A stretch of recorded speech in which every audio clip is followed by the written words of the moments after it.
This is tutorial number 109, and it covers constraint versus positional assemblies within CATIA v5. Now, what I'm going to do in this tutorial is I'm just going to give you a little bit of an intro to what we're going to be doing in the following tutorials, and kind of an intro to positional versus constraint assemblies in CATIA. So when you're making your assemblies, there's two different ways you can go about it. You can use constraints to constrain all of your components to make an assembly, and all the constraints are found in here. So you have things such as coincident, contact, offset, angle.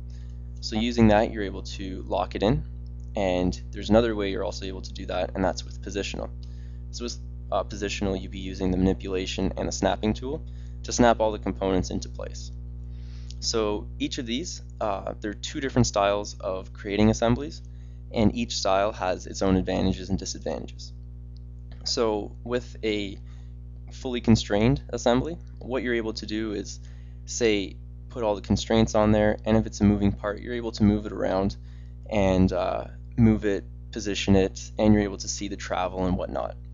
With a positional assembly, the advantage of that is that when you have a large number of components, replacing one component to another isn't going to create a large problem.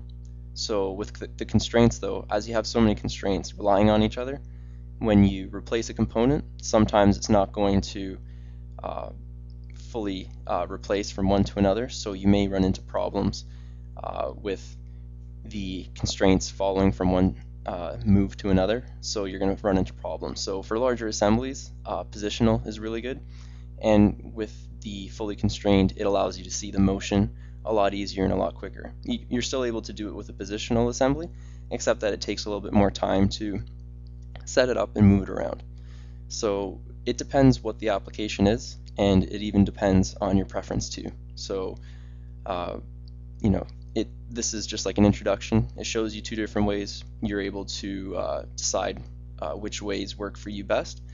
But in the next few tutorials, we're going to be going over all the constraint assembly features, and then we're going to go over the positional assembly features. Then from there, we're going to create the guitar, the entire assembly, using both of those types. So we're going to create the guitar with a positional assembly, and we're going to do it with a constrained assembly. And that concludes our tutorial on the constraint versus positional assemblies within CATIA v5.